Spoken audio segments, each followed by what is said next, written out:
Shanghai ഉച്ചകോടിയിൽ പങ്കെടുക്കുന്നതിനായി പ്രധാനമന്ത്രി നരേന്ദ്രമോദി ചൈനയിലെത്തി. നാളെ ചൈനീസ് പ്രസിഡന്റ് ഷീ ജിൻപിങ്ങുമായി കൂടിക്കാഴ്ച നടത്തും. കൂടിക്കാഴ്ച ലോകരാഷ്ട്രങ്ങൾ ശ്രദ്ധയോടുകൂടി ഉറ്റുനോക്കുകയാണ്. നിർണായകമായ കൂടിക്കാഴ്ചയാണ് നടക്കാൻ പോകുന്നത്.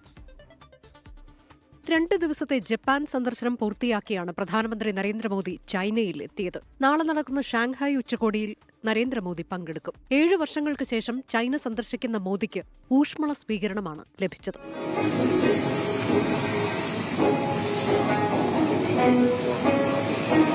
ഷാങ്ഹായ് ഉച്ചകോടിക്കിടെ 2 റൗണ്ട് ഉഭയകക്ഷി ചർച്ചകൾ ഇന്ത്യയും ചൈനയും തമ്മിൽ നടക്കും. അമേരിക്കയുമായി താരിഫ് തർക്കം തീർക്കാൻ ഇന്ത്യ പ്രത്യേക ചർച്ച ഇതുവരെ നിശ്ചയിച്ചിട്ടില്ല. എന്നാൽ രാഷ്ട്രത്തലവന്മാരുടെ കൂടിക്കാഴ്ചകളിൽ വിഷയം ഉയർന്നുവരുമെന്നത് ഉറപ്പാണ്.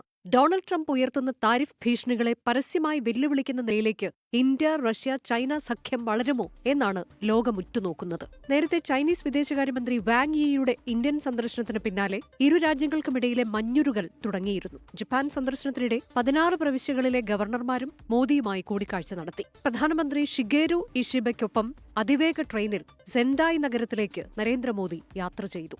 ജപ്പാൻ സന്ദർശനം വിജയകരമായിരുന്നുവെന്ന് കൂടിക്കാഴ്ചയ്ക്ക് ശേഷം നരേന്ദ്രമോദി ട്വിറ്ററിൽ കുറിച്ചു. 24 ഡൽഹി. ലോകത്തെവിടെയായാലും ഏത് സമയത്തും 24 വാർത്തകളും ഓഗ്മെന്റഡ് റിയാലിറ്റി പാക്കേജുകളും എക്സ്പ്ലെയിനറുകളും വിശദമായി കാണാൻ ഞങ്ങളുടെ യൂട്യൂബ് ചാനൽ നിങ്ങൾക്ക് സബ്സ്ക്രൈബ് ചെയ്യാം.